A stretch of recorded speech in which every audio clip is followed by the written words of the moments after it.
Masa penyekatan pemudik arus balik di Lampung diperpanjang sampai 31 Mei mendatang. Selasa siang, sejumlah kendaraan pemudik dari sejumlah kota di Pulau Sumatera yang melintas di Jalan Sumatera lintas Timur Tulang Bawang diminta putar balik.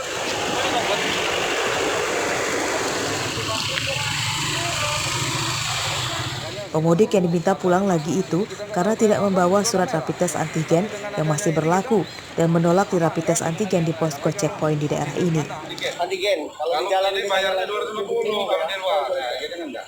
Salah satunya Rianti, pemudik dari Palembang tujuan Jakarta. Ia takut di rapid test antigen di posko checkpoint di tempat ini karena tidak membawa surat rapid test antigen. Selama di perjalanan menuju Jakarta, ia mengaku baru di Tulang Bawang ini dihentikan untuk diperiksa kesehatannya dari COVID-19. Bu, dari mana, Bu? Dari Blitar. Tujuannya? Bandar Mataram. Sudah berapa kali, Bu, dicegat melakukan antigen? Baru sekali ini. Di sana nggak ada lah. Ada lagi ya? Iya, cuma di sini tadi.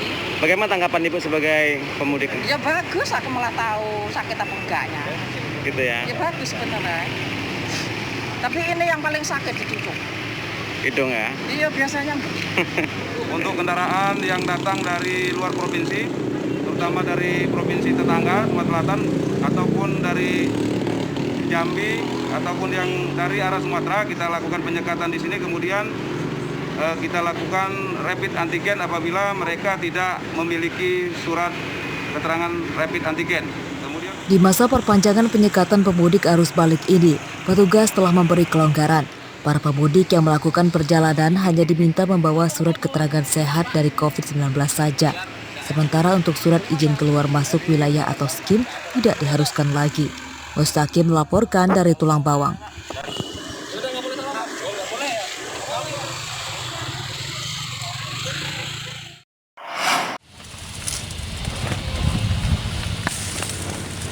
Harga cabai yang belum stabil dikeluhkan para petani.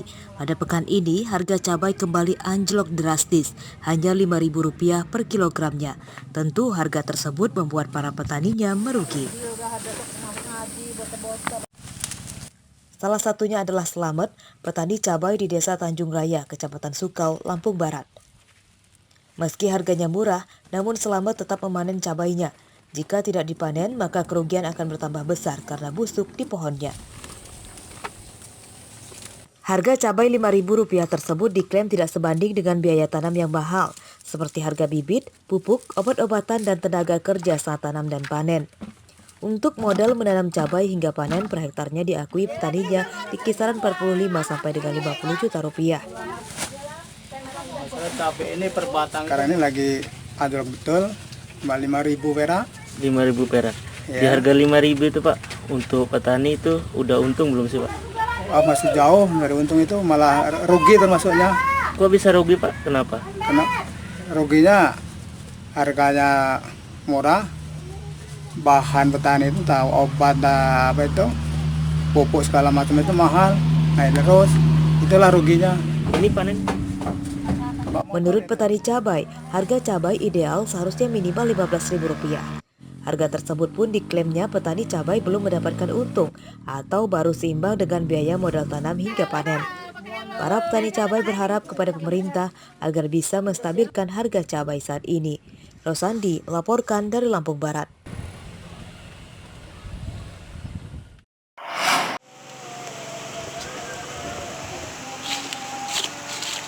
Masih informasi terkait petani cabai, di Tulang Bawang tanaman cabai belum memasuki masa panen. Tanaman cabai di wilayah ini umumnya baru berbuah, salah satunya di Desa Purwajaya, Kecamatan Banjarmargo, Tulang Bawang.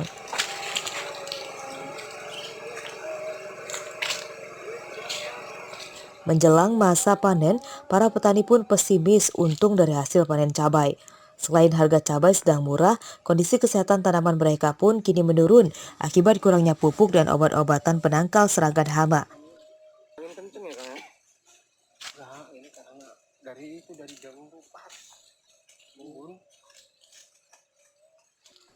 Petani cabai tidak bisa maksimal memelihara tanaman mereka karena harga pupuk dan obat-obatan mahal.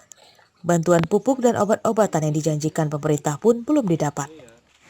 Ya kalau mulai buat lahan sampai tanam itu aja nggak seberapa biayanya, tapi yang perawatan yang besar. biaya. Modal untuk pupuk obat-obatan mahal nggak kira-kira? Sangat mahal sekali. Misalnya obat-obatan itu ya semakin bagus semakin mahal itu tadi. Perhatian pemerintah tentu sangat diharapkan para petani cabai. Salah satu upaya yang diinginkan petani adalah pemerintah bisa menyediakan pupuk dan obat-obatan hama yang murah dan terjangkau. Mustaqim melaporkan dari Tulang Bawang.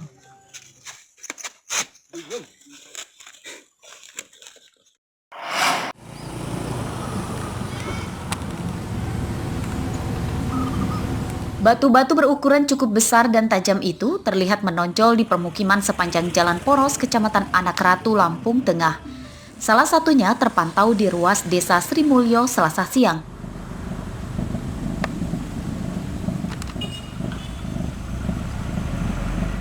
Kondisi itu jelas sangat meresahkan para pengendara. Selain berpotensi merusak ban mobil, juga sangat rentan membuat kendaraan bermuatan besar terguling karena kontur jalan yang tidak rata, bahkan cenderung bergelombang.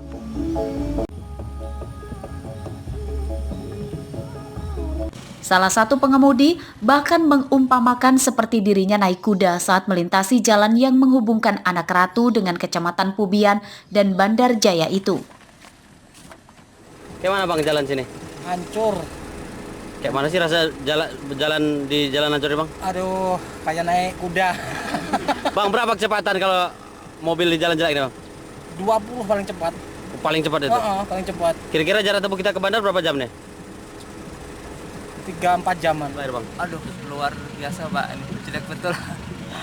Apa nggak ada pilihan jalan lain bang dari sini bang? Kalau sini ada dari itu, cuman sama aja jelek juga jalannya. Sudah berapa lama bang menurut kita jalan yang di kampung ini rusak bang? Ya kurang lebih sekitar 2 tahun yang lalu Pak. Sementara pihak aparat desa mengklaim pihaknya sudah melakukan perbaikan dengan menimbun jalan yang berlubang dengan batu. Namun ia mengakui bahwa perbaikan sementara itu dirasa belum maksimal. Yang kami timbun kurang lebih sekitar 1 kilo yang parah, kemudian kita menambal itu menghabiskan 35 ribu batu yang kita timbun di bulan Februari yang lewat ini. Maksimal nggak bang penimbunan sementara ini bang? Ya tentu tidak maksimal karena Warga meminta pemerintah provinsi dan Kabupaten Lampung Tengah untuk memperbaiki jalan rusak itu. Selain menyusahkan warga, jalan rusak juga menghambat roda perekonomian warga karena biaya angkut hasil bumi menjadi mahal. Ari Susanto melaporkan dari Lampung Tengah.